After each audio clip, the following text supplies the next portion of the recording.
Welcome to Ngosti Talk Shows. Lead from within. Find your own voice. Challenges we have had to overcome in 2020. Find your own voice. The world has become united by the unseen, knowing there are no guarantees for tomorrow. Lead from within. Find your own voice. Let the world hear your voice and be filled within. For the day has come for you to be a great leader. The time has come to break away from the pain, distraction, experience the unthinkable.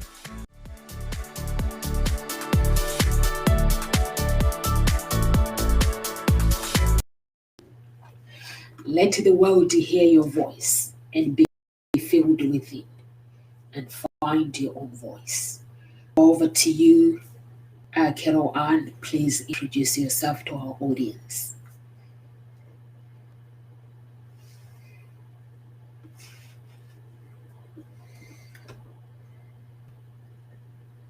Carol Ann, can you hear you? Oh gosh, hello!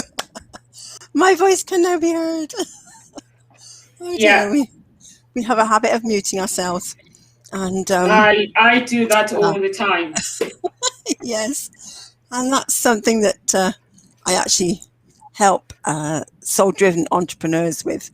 As the writing facilitator, I help them become more productive with their writing. But more importantly, they experience free-flowing writing. They experience an unmuting of their voice by getting their story written, by getting their book written, because you cannot publish what isn't written. And all of this has come about through my own journey of unlocking the writer within, unmuting my own voice and story. So I'm Carol Ann, the writing facilitator, helping you unlock the writer within. Thank you. Thank you so much. Thank you so much, Carol Ann. Dr. Birgget, how are you? Please introduce yourself to our audience. Thank you, Nomsa, and good morning, good afternoon, good evening, depending on where you are and where you're located. It's early morning in here. And so, have you ever find it challenging to express yourself, whether it is something deep in your heart or perhaps a concern that you have? You feel uncomfortable, you feel vulnerable. And I am here to help you to be who you are and receive all the support that you ever need as a grief coach as well as a life success coach. I'm here to help you express and who you are, all the concerns you have, and become an even more brilliant version of yourself through my work as a coach, a speaker, and an author. Thank you so much. Thank you so much, Dr. Birgget. Over to you, John, the relationship guy. Hi, Nomsa. Hello, people. Nice to be here. It's a relationship guy, and I come from a history of difficult, toxic, and unhealthy relationship spaces based on the relational patterns, the relationship beliefs, and my attachment style that I developed in my childhood. And it's taken me a long time to kind of understand how these things all play out in the life and the pain that they cause me. And now I coach people to help them to find the quality relationships that they're looking for in life. So maybe you've experienced difficult or toxic and unhealthy relationship spaces for yourself. Perhaps you've avoided relationships because you didn't really know how to connect at a deeper level.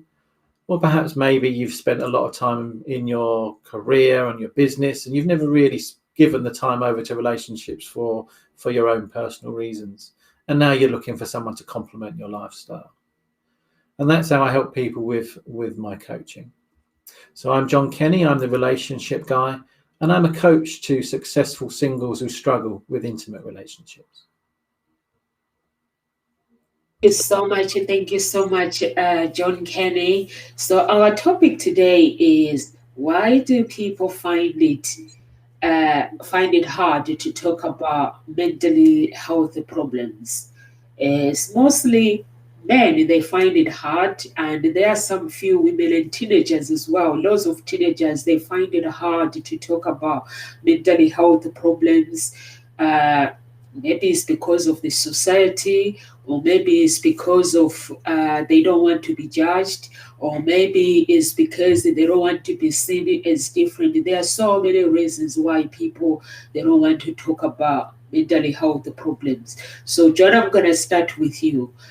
Please, can you explain to our audience the topic, please? Yeah, so I think from my personal and professional opinion, I think everybody has an idea about what mental health, emotional health as well, means. And it isn't something that is encouraged when we're younger to talk about. It's not something that's covered at school. It's not something that's generally talked about within the family. And it's got a reputation for being something that's bad, where we know that the majority of people will struggle at some time with some kind of mental health problem. If not mental health, definitely an emotional health issue, even if it's a difficult breakup from a relationship. And we all have experienced that in our time, where relationships don't work out, relationships come to an end. But it's not seen as the norm. I still get people that I speak to now say, "Oh, I could never come and talk to someone like you," because there's a weakness in that. People see it that, you know, it's frowned upon to have a mental health problem. I think over the last few years, it seems to be becoming a little bit easier with the support of different campaigns that have come across. And I think especially with the one with the football, like you said about men, it's definitely trying to encourage men more to be more open with how they feel. But again, I think there's a lot of, you know, we're not really told as children, we're not really encouraged as we're growing up that this is something that's okay for us to talk about. And I think a lot of that has to do with the kind of attitudes and the ability of the people that we grow up around to be able to deal with that type of stuff. I know if I was to talk about my own issues as a child, that my parents wouldn't have had the faintest idea about what to do with that information. And they weren't the kind of people that would forwardly come and ask me if I was okay, or if they saw me in a state or having problems of my own, they wouldn't be asking me how I felt and what the issues were. And, you know, there are still some people that say, you know, if you've got a mental health problem, you're crazy, or there's something wrong with you. Like I said earlier, people see it as a weakness, that it's not okay to be unwell emotionally. It's not okay to not be coping, but that has a lot to do more with how other people perceive that rather than the actual problem that you've got. People aren't trained, people aren't capable, it's not their space to invite you in and talk about how you're feeling.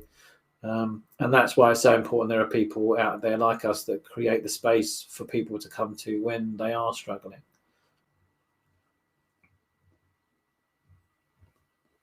Thank you so much. Thank you so much, Dr. Birgget. Thank you, Namsa. Yeah, a lot of time it's for people. All of the one that you mentioned, this is make them for in general. When you talk about mental health problem, and not even that, even just crying. I am a grief coach, and many people come in and apologizing for crying, or they feel bad crying, as well as talking about that they have concern with their emotions, with their mental health, and so forth. And all of those stem from not wanting to be judged. And who judge all of us? Well, it's people around us, than the society. And so a lot of it stem from society, the stigma that society have. And it's so much so you can actually, I work internationally, and so I can see different people from different background, and we're talking about cultural background. People from different background has different level of comfort on what they share. And I remember very vividly one couple. One was from England. This is a couple. They both in the United States. But one person's grew up in England, and one person's grew up in a very passionate Italian family. And so in that particular scenario, the people from England, the person from England tend to be a lot more conservative in what, and it's a woman too, not a man, a lot more conservative in what she's feeling and not expressive about her emotion as well as every problem that she have. And the gentleman who is from Italian family, he says, well, we don't have much of this problem that people have in American and in the Anglo community. Because growing up, if his mother upset, she would just express it overtly, and when there is a problem, they would just share it with the neighbors, so to say. And the same thing, growing up in multicultural background, I noticed that as well. And so a lot of it is from us not wanting to be to be judged, as you say. It's because it will make us feel vulnerable, and the other part of it is also, I think, it's to make people, it just in general, because worrying of judgments, we feel vulnerable. Like John says, actually, lately people are more open into that, because as you can see, and there is a new trend here, a new social platform called Clubhouse.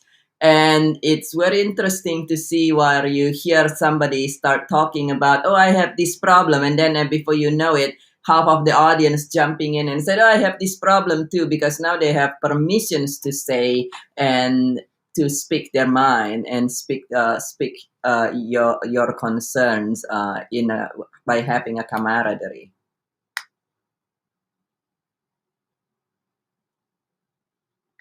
Thank you so much. Thank you so much. I have to join the Clubhouse. I've tried to join before, but I don't know, it wouldn't let me. You need an iPhone to be able to do that. Pardon? And up until now, you need an iPhone to be able to do that. Oh, that's why I've got Android. But I believe this month they're coming up with Android. So this month. Yeah, that's what I was told. Okay. Over to you, Carol Ann, please. Yeah, I'm with you, Nomsa. I've got an Android phone as well. It's been very frustrating, but yeah, it is coming out soon, so we'll be able to join the club. Honestly, I went and fill out the application form. I couldn't get in. I was like, maybe it's me. I don't know how to use this technology, and I kept going back, and then I gave up. You need to be invited to join. Yeah, you need to. Yeah, I got invited, but I have Android. Yeah, no, you can't join on Android. So very soon. Yeah. So I just ignored it all for now. It's just like, well, I can't join that club right now, but one day.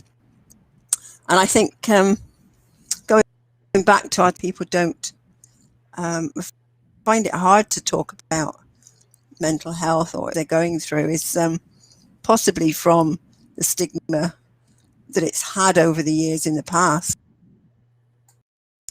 and where people would end up, they had mental illness.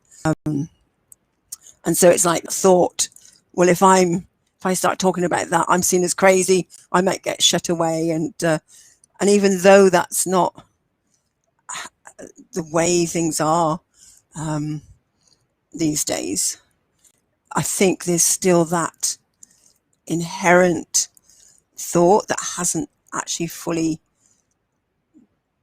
transformed yet, and maybe there's something there to transform. Is people's listening of mental health. And I really welcome the trainings that are now going out around mental health, because I think for most people it's quite scary to sit with somebody or to be around someone who actually has a mental illness, because you don't actually know what they're going to do. And I know a few people that have said that's what scares them the most but I don't know what they're going to do. And so there is that avoidance. So I think it's felt let's keep it under wraps. Let's not talk about it. And obviously those people that have some mental health issues or mental illness, to actually talk about it as both John and Birgget have said, there is that fear of being judged, of being thought crazy, and of being avoided. Might lose my job, is that being excluded from the world? So there's a lot of fear that runs that, and I think it is important that it is allowed to be talked about, and bring it out into the open. But what is mental health? What is mental illness? Because actually the two are different, isn't there? There's different things around that. We all have our own mental health to deal with, and it is around your emotions and thoughts and feelings. But a mental illness is another step in another direction within mental health, where you really haven't got that ability to have sort of rational thought. If something happens, your emotions take over and you're just out of it. You're not able to have that clear rational thought. You're not able to cope in the same way. And so it is about the coping mechanisms and strategies. So yeah, really important topic to talk about. So let's not avoid it anymore, eh?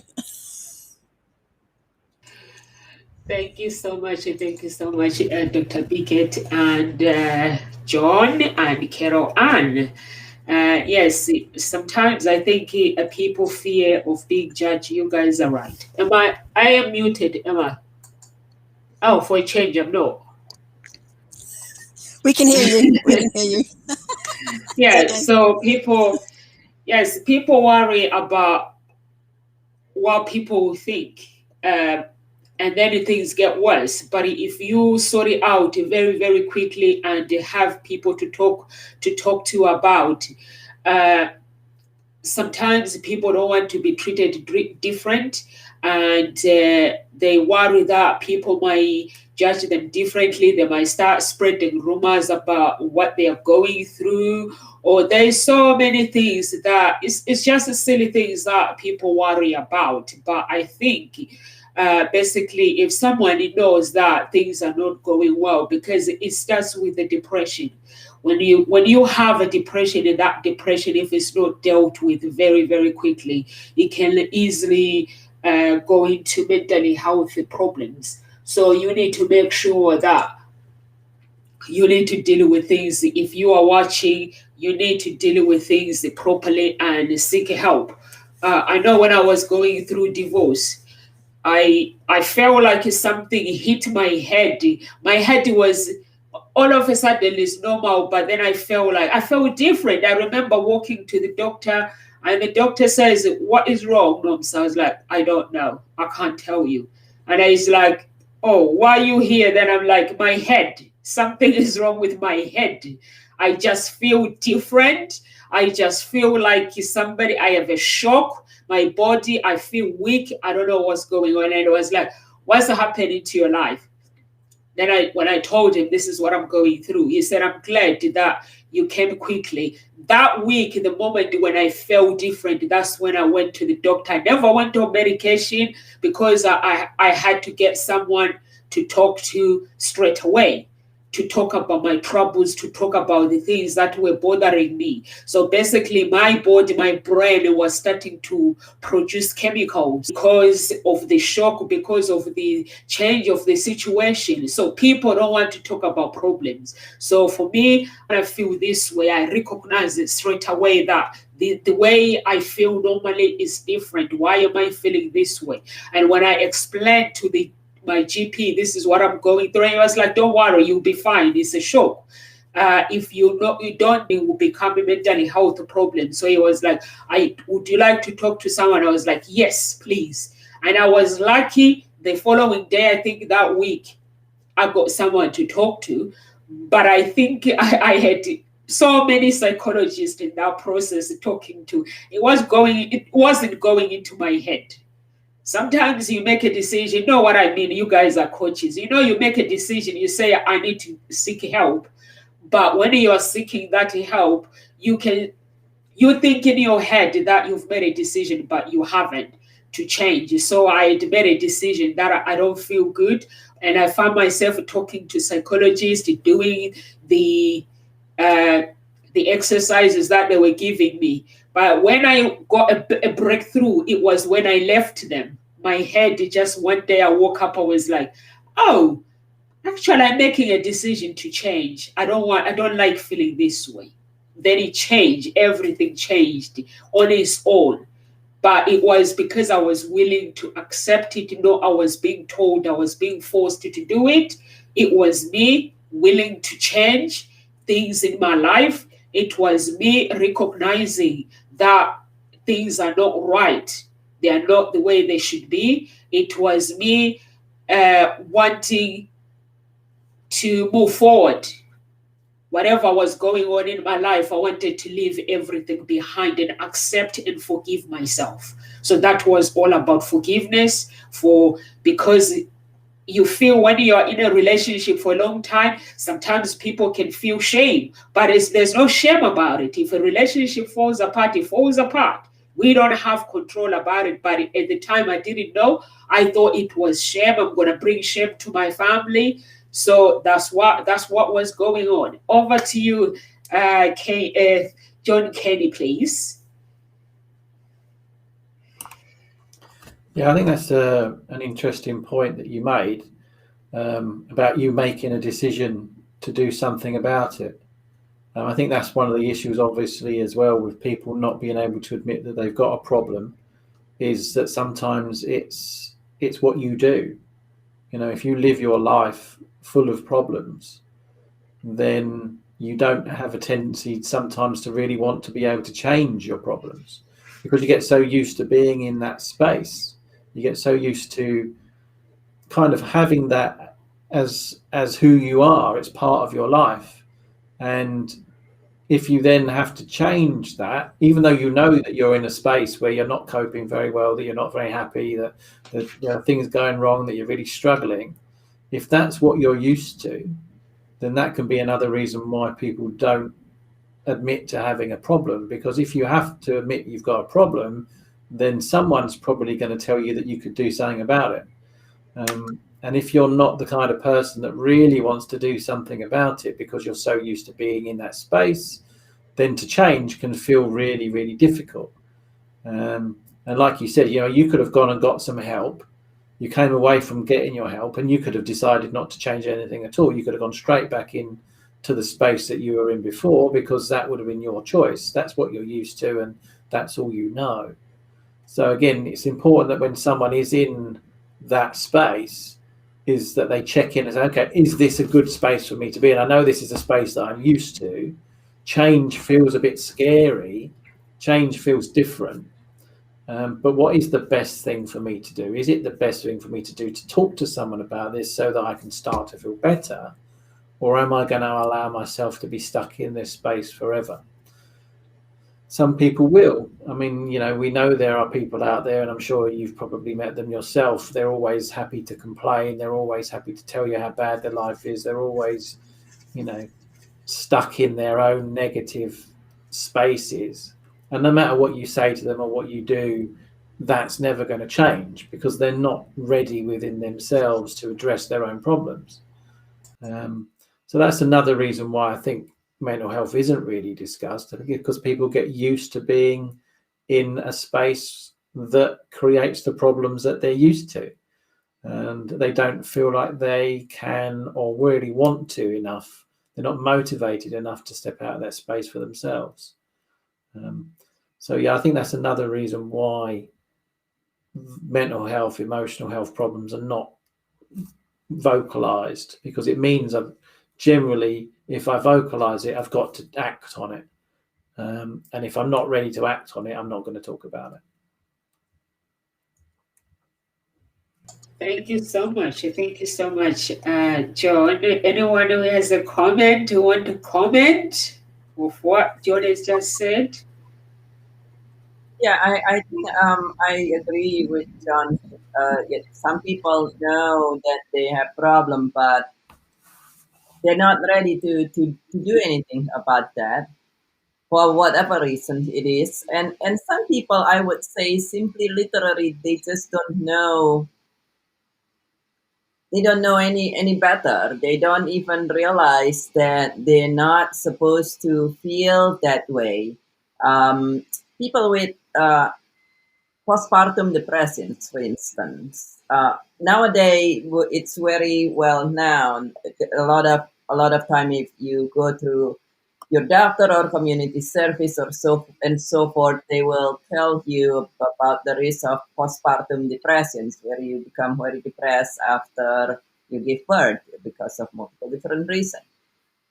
But in the past, I've known people who, looking back, they have every symptom of postpartum depressions, but because this is something where 30, 40 years ago, before it was well known, nobody really know about it. And so some of these poor mother, they suffer through it and never get out of it. And it just got deeper and deeper and deeper. And some of them, on their own strength and so on and so forth, for whatever reasons, they are able to get out of it.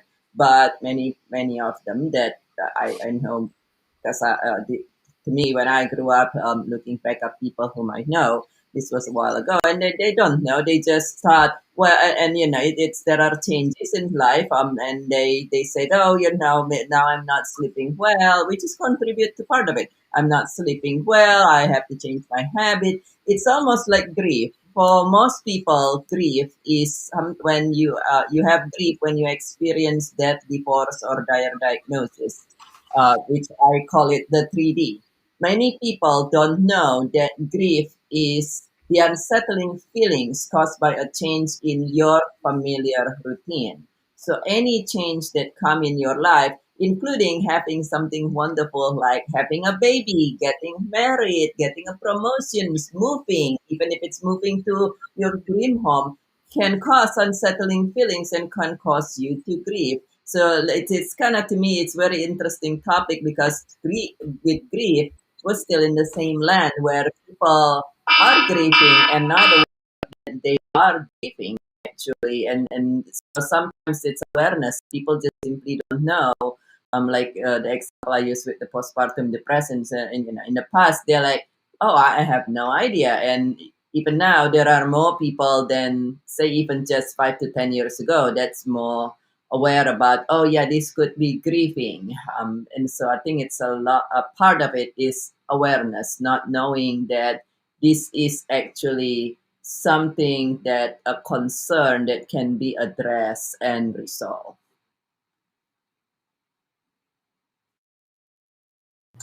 Carol Ann?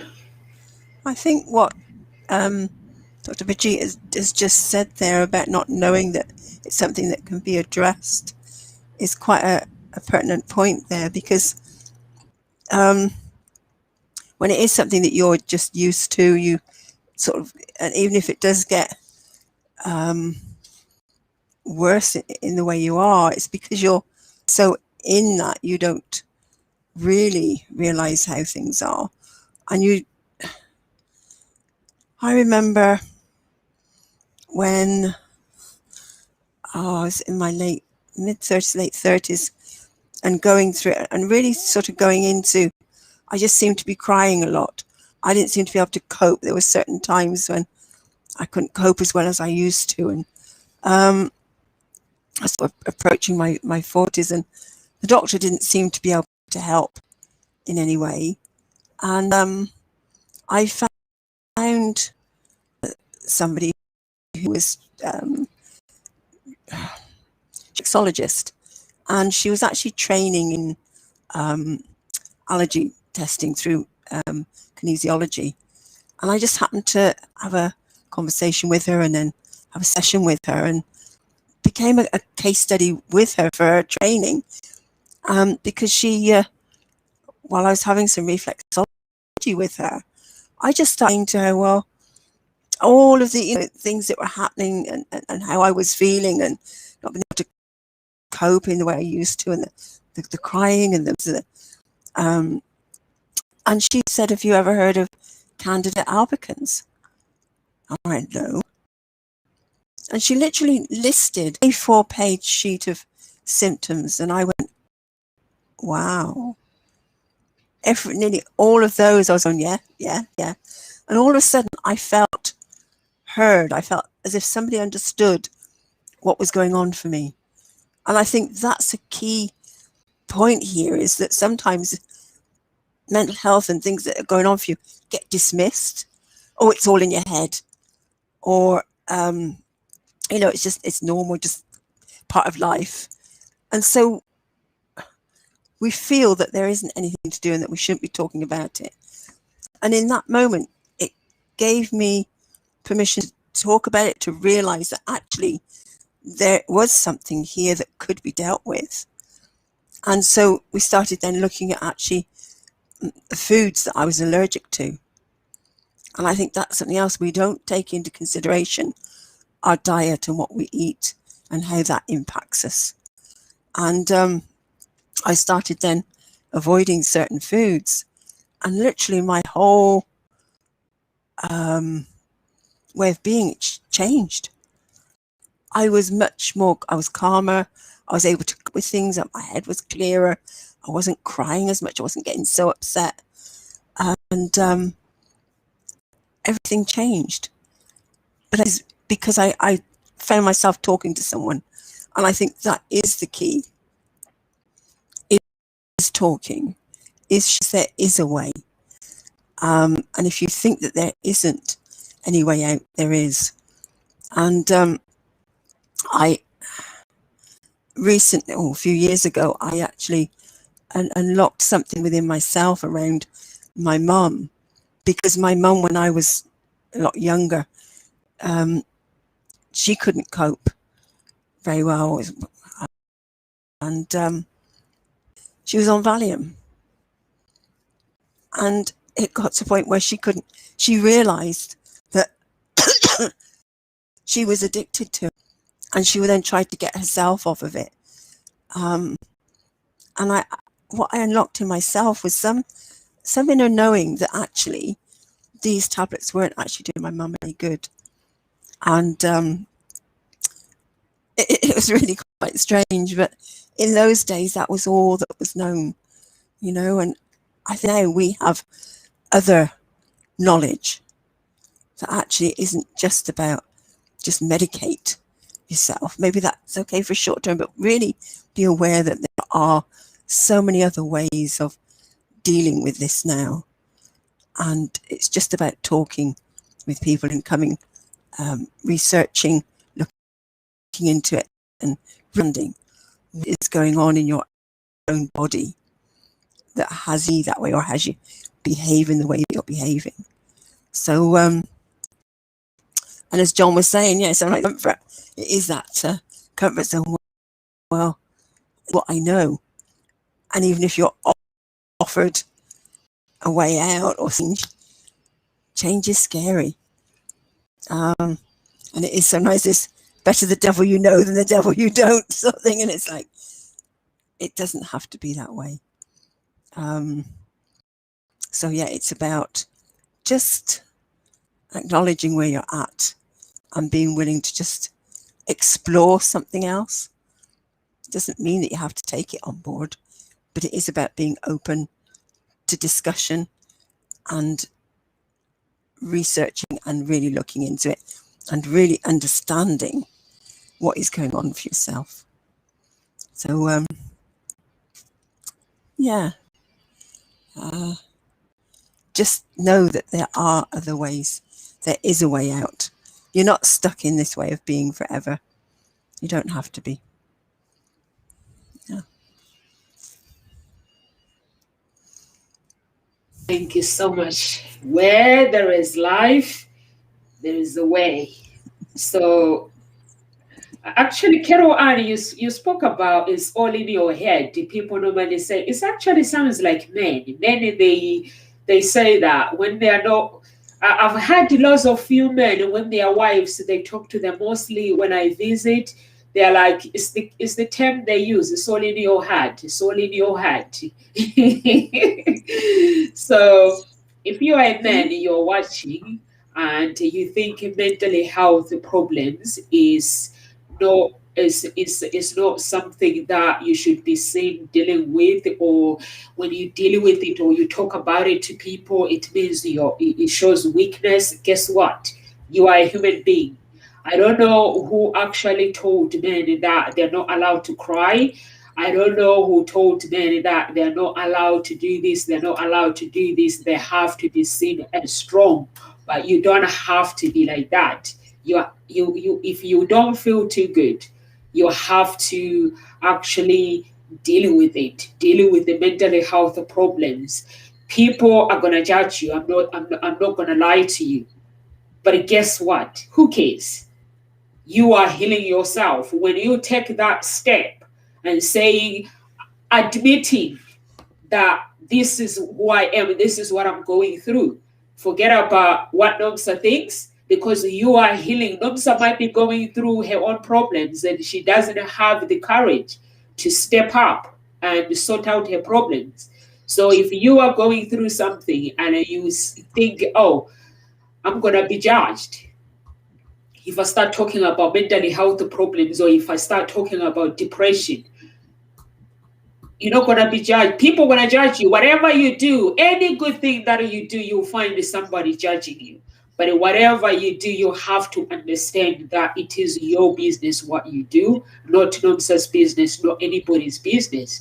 So if you have to get healing, get that healing. If you have to get a coach to actually get your health up to date and renew that strength, that spirit within you, because we work hard. Mental health comes from us going to work, working hard. The disappointment when you're doing the hard work and your manager comes in and says, you didn't do this properly, that is a disappointment. It can cause mental health problems. If you put all in, you go all in. And then somebody who's selfish, they don't appreciate you. Or it could be at home, your wife or your husband or spouse, you're having problems that can develop to mental health problems if you are not dealing with it, or if you are not speaking up. John always talk about the attachment from childhood. Sometimes when a child cries, I always tell my daughter when she cries, I say to her, listen, you don't have to cry about anything, but you need to learn to speak up. If you feel that I have done something wrong, you can tell me, say, Mommy, you need to learn to defend yourself. Or you feel that you are really, really hurt. You don't cry because you want to manipulate me to give you what you want, but you cry when you are really, really hurt, saying, Mommy, I'm hurt inside. You are showing your feelings. I was explaining to her yesterday that you showing your feelings that, Mommy, I'm not happy at this moment, but you don't cry to manipulate me to give you what you want. And she was like, oh, whatever. She is 5 years old, and then she just went, okay, whatever. Yeah, so I was explaining to her the difference. So guess what? If you feel that you are hurting inside and that is causing mental health problems, talk about it. Because if you don't talk about it, that can develop to illness, it can develop to a deep problems that you end up having, even cancer. You have to forgive yourself, whatever you're going through. Forgive yourself and deal with it. Like I always talk about, I talk about my problems, how I dealt with my divorce, how I dealt with all this not having enough confidence. Sometimes you might look at me and say, she's always been like this. No, I always looked like this, but inside I was broken. But now I'm not broken, because when I recognize that something is wrong inside, I smash the books. I ring the doctor. I don't go to the doctors anymore because I've learned to smash the books. I can tell you, I have a stick. I have a pile of books. I smash it until I'm sweating. And when I'm sweating, it feels good. I smile. I'm like, wow, this feels good. I don't want to get into depression. If I can help it, I smash the books. I pray, but praying, it means I'm renewing my spirit. But first, I have to get rid of the anxiety. If someone has hurt me, or I go to clients, we are all human. They say something that I don't like. I can't talk back. I can't do anything, but it goes in, or I ignore it. But when I come back, I make sure that it's gone. That's me. That's Nomsa. Over to you, John. Yeah, I think there's a few things in there. I've got my punch bag in my garage, so I don't have a stick. But if I use it anyway for exercise. But if I feel like I need to particularly get something out of my system, I'll just put my gloves on and go and punch something in the garage, which it gets a lot of tension, a lot of stress, a lot of things out. Sometimes it's really good to get a physical response to your emotional, your mental health problems. And exercise is one of those things that really helps as well. I think there's lots of studies out there that say your physical fitness and just partaking in physical exercise, even if it's only 30 minutes a day, has a very significant impact on your mental health. So, yeah, that probably helps. Just getting that tension out, but actually just getting rid of some energy will help you too. And just on the couple of points that have been made as well, Carol Ann was talking about going to like a medication and stuff. And you mentioned it as well, Nomsa. I think there's an issue there. Another reason why people maybe don't talk up about their mental health or don't express it is because they're worried about being given tablets. And I know there are some really good doctors out there that will recommend a talking therapy maybe to run alongside tablets, or they won't prescribe tablets at all. But I think people are, again, the reason a lot of things that you build up inside yourself is because you're not able to talk about them. And you're not able to express them. And I think if you think you're going to go to the doctor and he's not going to listen to you and he's just going to prescribe you with some tablets, then again, that's part of the problem in itself, that, you know, you're not going to be heard. And what you really want to do is talk about how you feel and express how you're feeling and be understood. But if you're just going to go off to the doctor and you think they're just going to prescribe you with some tablets, again, there is a perception that, again, if you're put on antidepressants, you must be crazy. There must be something seriously wrong with you. And there's a stigma still, I think, around with some people for taking that. But again, if you don't feel that you're going to be heard, then why would you talk in the first place? If someone's just going to fob you off with some tablets, you're not getting what you really want by going to open up and telling someone you're struggling in the first place. As far as kind of the male type of thing is concerned, I think there's a couple of things going on there. I think it's not just men, but I think in generally it's men. If they're telling you that it's all in your head, you know, where there could be extreme narcissistic behavior going on. But on the whole, I think it's just people just don't know how to listen.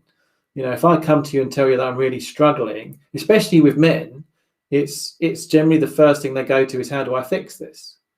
Now, if you come to me and tell me that you've got a mental health problem and I'm not a trained professional, I'm going to like, I don't know how to fix this. So I'm going to tell you what I think you need to hear in order for you to stop telling me in the first place, because I don't know what to do with it. I can't fix it. So therefore, I don't know how to help you. So one of the things I might do is dismiss it. I might say, it's all in your head. But what I'm saying is, I don't know how to hear what you're saying. I don't know what to do with what you're saying. I don't know how to fix this. So please stop telling me. So again, if someone is shutting you down straight away, first of all, I would check in with you is, are you telling people because you know they're going to shut you down? Again, so something I mentioned earlier on, because then that means you don't have to do anything about it. You know, you're playing out a certain story in your head and there's no one's ever going to help you. So you're only actually telling the people that can't help you anyway. But just to recognize that there are going to be people out there and go, actually, I don't know what to do with this. So please stop telling me about it. And they may use that line, this is all in your head, in order to get you to stop. So just be mindful of that. And then it's, again, speak to the people that you know are not going to do that. But I think, again, with men, and when I work with a lot of couples in the past with my coaching, it is a tendency that when someone starts to tell you a problem, you're trying to figure out a solution. So with men especially, it's, how do I fix your problem? I don't know how to fix your emotional issues. I don't know how to fix your mental health problems. So please don't tell me about them because I don't have an answer. So I think, again, if you're going to approach somebody with this, it might be an idea to say, look, I don't want you to fix this. I don't want you to do anything with this. I just want you to hear me, please. You don't have to say anything or do anything, but please just listen to what I've got to say. And then that takes the pressure off of that person trying to fix it. And you might find it opens a door for them to be able to hear what you've got to say because they're able to do that. I think there's also a genetic thing. We talked about why can't boys show their emotions and cry and stuff. I think if you look back into the evolution of the evolution of the human species, the men did the hunting, the boys were taught to be tough. They needed to, even if they got hurt while they were trying to bring a woolly mammoth down for dinner, they'd have to get back up and try again. And I think that is an ancestral thing that maybe is still playing out in some parts of our societies, different cultures around the world. But it's something that, the male was seen as the person that needs to be strong and tough and do the protecting and the looking after. And therefore emotion was seen as a weakness, as something we couldn't allow ourselves to engage with because it took our mind off the actual purpose of what we were supposed to be doing. And I think obviously we don't need to do that anymore in the society that we live in. There is not, there is obviously some protecting to do, but we can go to the shops to buy our food. We don't have to go hunting anymore. We don't have to pretend to be tough and put these kind of broken bones and bruises and stuff behind us and just carry on. So therefore, again, it's just about changing that perception of what a male energy is or a masculine energy is, and saying, actually, no, I don't need to do this anymore. Yes, of course, I'll protect you if you need it. Yes, of course, I'm here to keep you safe. But actually, it's also okay for me to be a little bit, find that I've got my own difficulties, my own struggles, and I don't have to push those to one side anymore. Thank you so much, Dr. Birgget. Any comment to what Johnny just said, please? Yeah, I would say a lot of this is still, human actually a very young species. We evolved very quickly from where we were in the caves, and back then, crying, even when you break your bone, is not a good thing. You will just like if you actually look at the animals now, even when you have pets, they have this a lot of time. My background is in veterinary medicine, and people will come to me and say, cats usually still has their a little bit of more the wilderness survival instinct. They would say, "Oh my goodness, I promise I'm not negligent. My cat looked perfectly fine 3 days ago, and now it's flat on its side." Happened to me, happened to myself, even as a veterinarian, and that's because they still have their survival instinct so strong that they say, "Well, if I am acting weak, I'm going to get eaten by the predator." So, and then but for us, the predators, everything's outside us nowadays. Depend on the setup that if you don't feel that you can be 100% open, and because you are concerned about being judged perhaps even by your closest family member, then everybody figuratively is a predator, right? If you don't have that, I can trust you in any manner, every way, then basically you're not being able to be yourself, and so that's definitely will create a protective mechanism. And as John said, some of them is a little bit of training and a little bit of genetic. It took me quite a few years. I was very much one of those. You call it lone ranger, where you feel that you got to do everything on your own, and because of the way I was brought up, I'm the only child, and so on and so forth. But it's something that a lot of time it might not necessarily how you brought up now, but also how society is being brought up, being formed over the years, as well as how our body, our system, that the difference, even just talking about difference between men and women, there are different way our physiology and so forth work, and that's naturally you expect everybody to be different. But at the same time, even when they are knowing that, when you have a condition, so when you're finding challenge, even as a gentleman, you don't necessarily have to sit there and pour your heart out if you don't even know how to do that. Some of us don't know how to pour our heart out, and we're not even quite sure what this emotion we're feeling. But you can at the same time choosing, now that you have this information, you can at the same time even just find another gentleman. Yeah, if you are in the shows and you're a gentleman that connect with John Kenny and said, I haven't been feeling quite right. I don't even know what it is. And that's all you need to say. And a professional, a trained professionals will be able to say, okay, well, let me explore this with you and get you the help that you need. And perhaps it's sometimes a way of looking at things, but sometimes you might truly need even further professional help. Thank you so much, Dr. Birgget. Carol Ann, please. I think, there's something that Dr. Birgget was saying about being able to pour your heart out.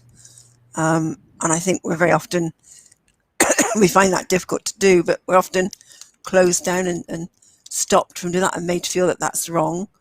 And so it's being able to talk with someone else, and as John was saying, just share with somebody, well, look, this is what I want to do. Have that conversation. Let somebody know, look, this is all I want to do, because actually there is nothing to fix. And it is preempting that mindset that somebody is thinking, oh, how can I fix this? And it's actually being able to get more in touch with your feelings and your emotions, being able to express it. And whatever needs to be said that hasn't yet been said. There's many things, but I think the important thing is actually, as somebody who is listening to someone else, is actually be prepared to listen. Give them that space without judging them, and just maybe ask a few questions just to sort of be with them in wherever they're at, however bizarre what they're saying may sound, because sometimes it can sound bizarre and it's not a world that maybe you know, but there's something for us to actually learn to be able to do, just be with somebody else. But on the other hand, if you're that person that is in that space, being able to say, well, look, this is all I want. I just need you to listen. I just need to share this. And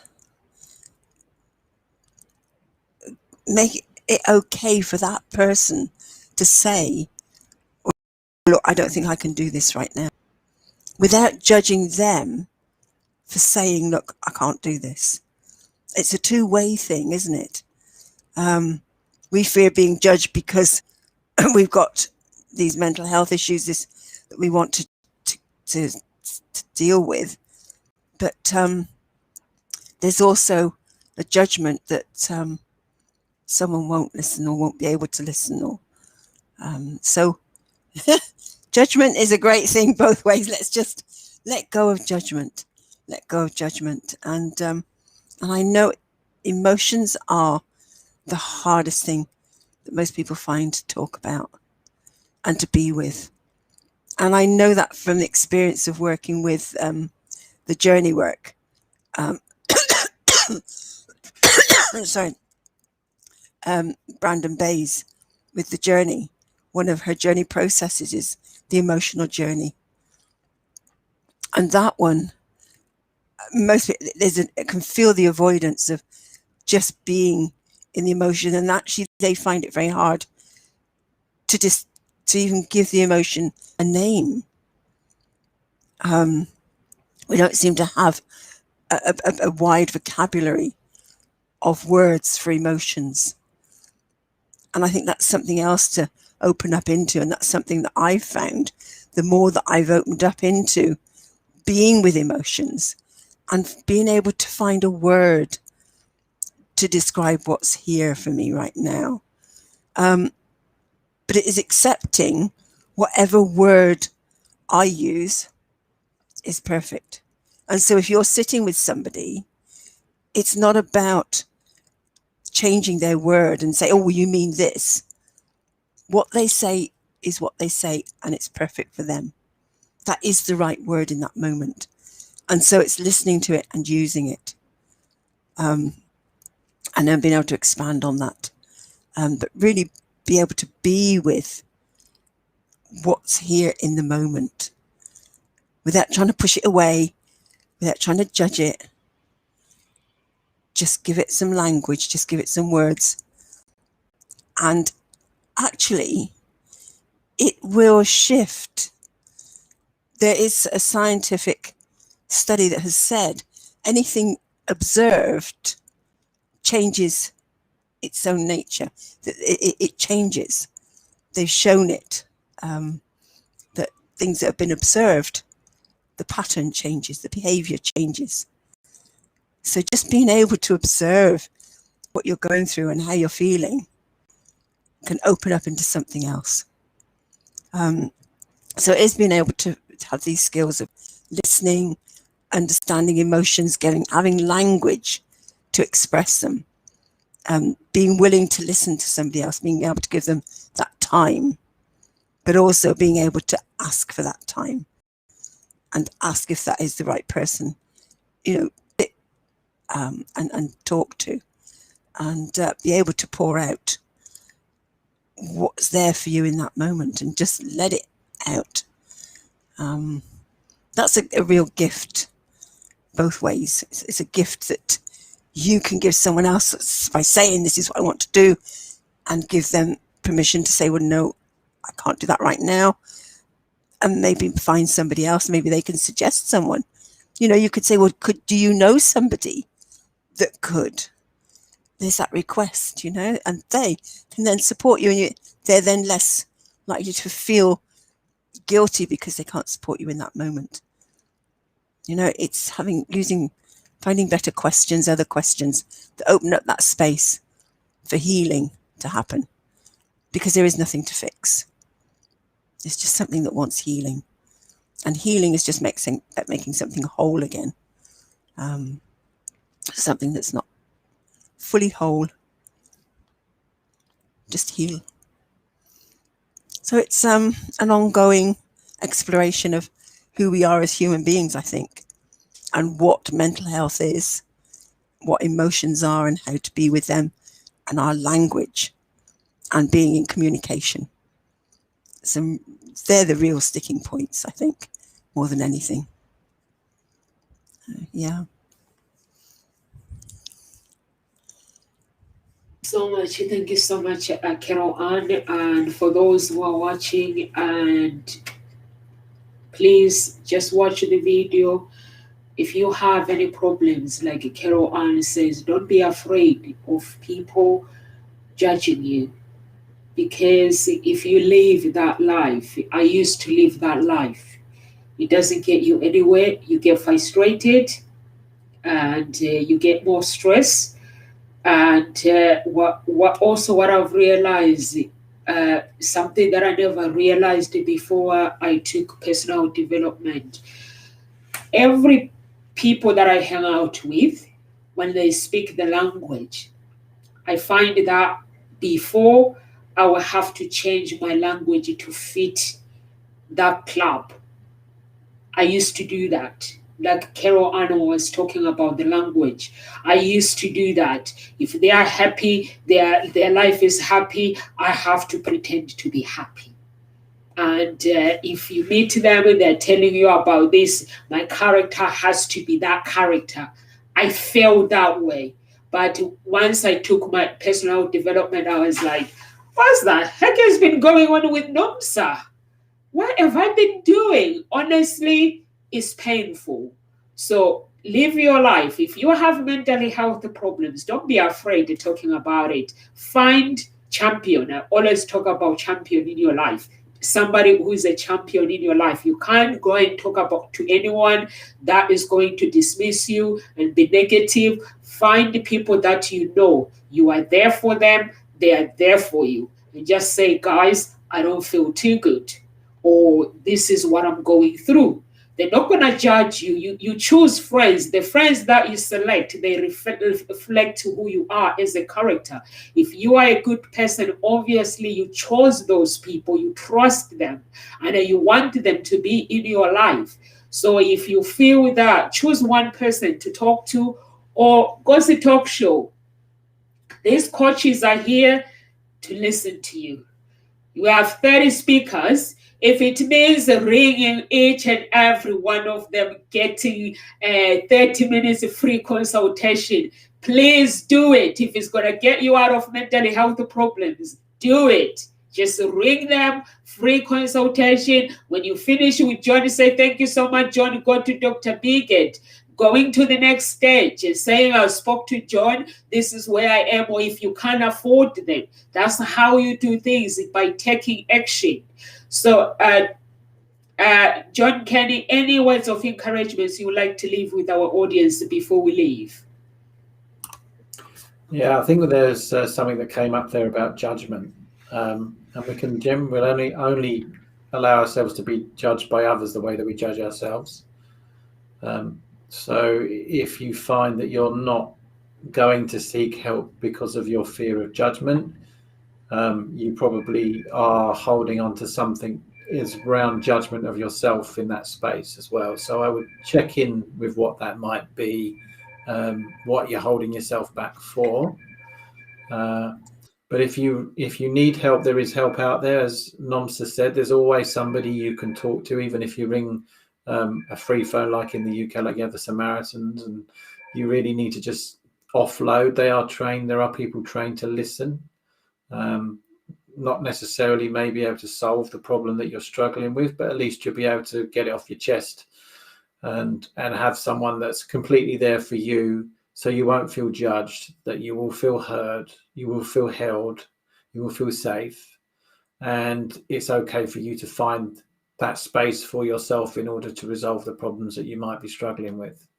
But just remind yourself that you're never on your own, even if you may. And just something that you said, Nomsa, about your friends, it depends what space people are in. I know that I always chose my friends because it means I didn't need to connect with them. So if you have got emotional or mental health problems, one of those things you might be choosing to do is keep yourself on your own.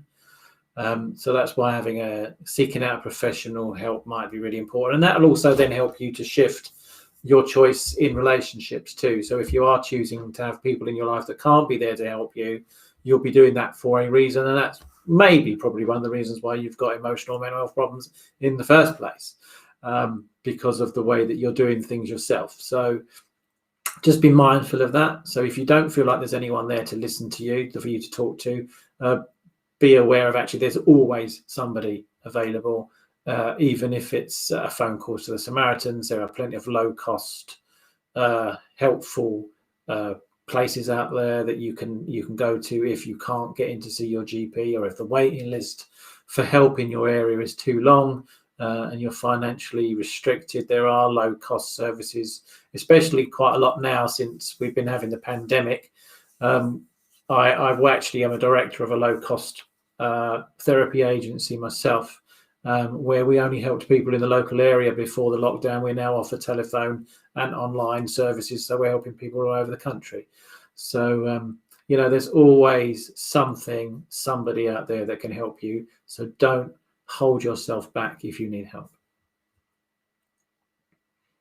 Thank you so much. Thank you so much, Johnny. Any words of encouragement, Carol Ann, before we leave?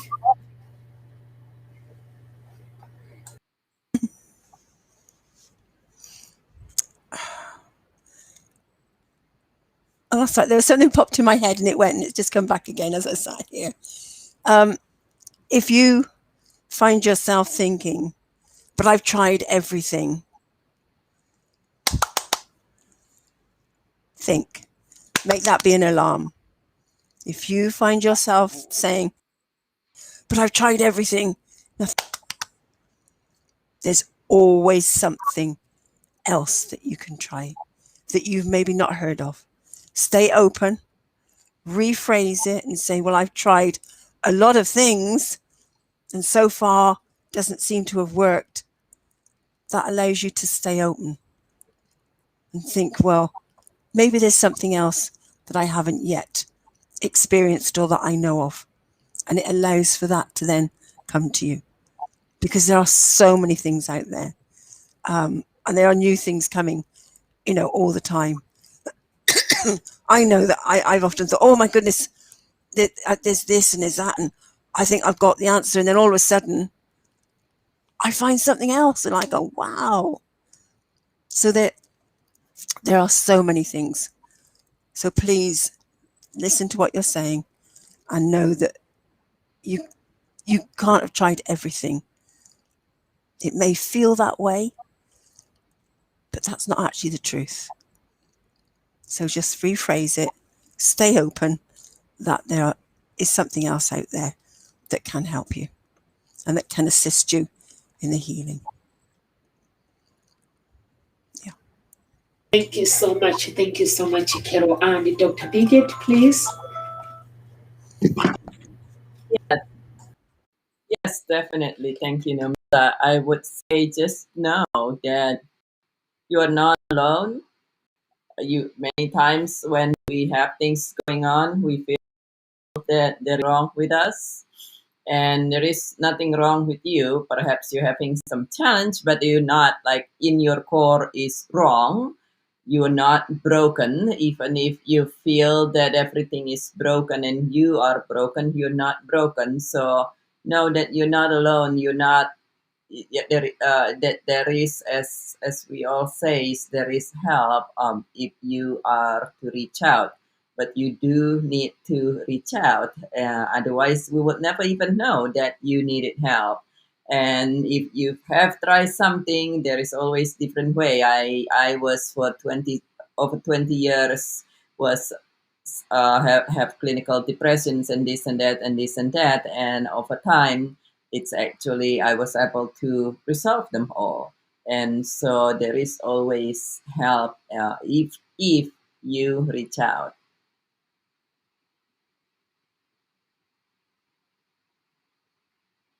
Birgget, and Carol Ann and John, please, if you're watching and you love this video, press some heart button and share it with your friends. And if you really, really need help, get in touch with the coaches. The email is there. You can get in touch with Kamal, or you can get in touch with you can connect with the coaches as an individual on social media and ask them questions. Make them your buddies, your best friends. You become who you hang out with. So please, thank you so much. We are here Monday to Friday at Ghosty Talk Show, 1 p.m. UK time. We'll see you on Monday. Have a lovely weekend and God bless you.